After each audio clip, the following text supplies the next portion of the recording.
Good morning and welcome to the Option Pit AM Volatility Report. I am Mark Sebastian, the founder of Option Pit, and let's talk about what's going on in our world. You can see coming up June 9th, 10th, 11th, and 13th, the Option Pit Boot Camp, which is going to be awesome. It's going to be fun. We're going to have all sorts of fun things to learn. It's taught by me and Andrew. Andrew's picture is missing because it was twice the size of the page. But we're all good to go. And then also, if you are an Option Pit student and you want to learn a ton and you've been through the gold course, you should come to Chicago. It's going to be, it will be the best 3 days of that you could possibly spend because we're going to have a great time and you're going to learn a ton. I've already lined up our guest speak. I've started to line up our guest speakers. We're going to have what's his face from Live Vol come in again, which was great. Well, Andrew, you know who I'm talking about.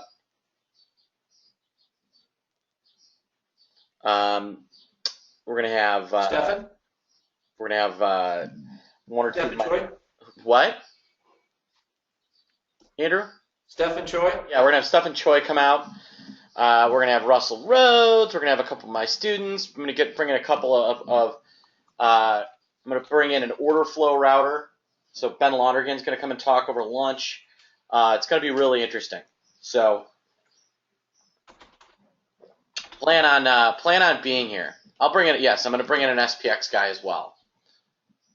So, all right, folks. I hope everybody has a great. Anyway, so I'm sure he's going to talk about LVX. So it's going to be a great time. We're going to have all sorts of fun stuff to do. You're going to learn a ton.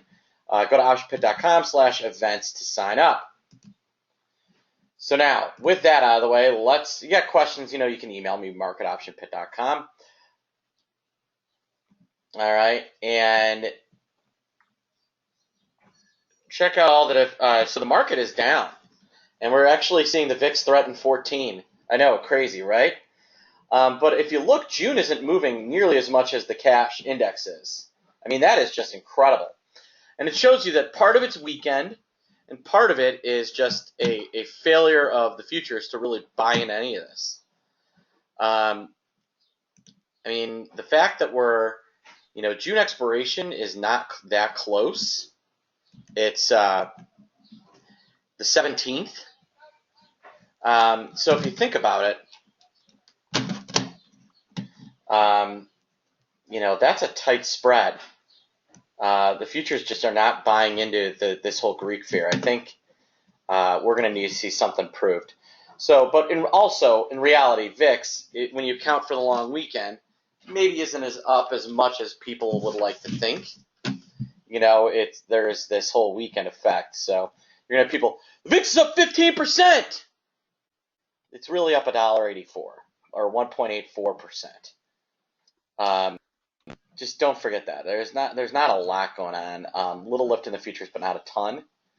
Apple's a little softer, which is good. You've got some of the other names, are a little softer. You've got gold down pretty big, and some of the other names a little more strength in the bonds, a little bit more, not a lot.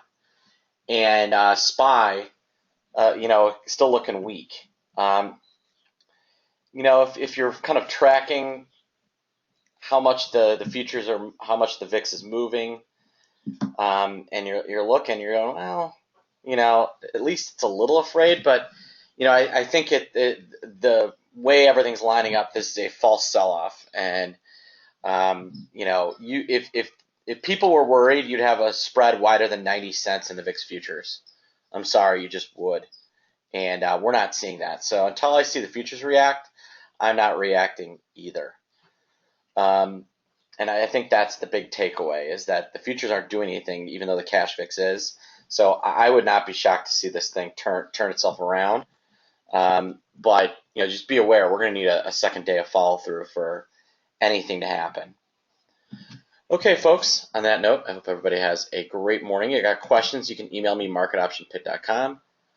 You can call me 888-TRADE-01. Have a good one.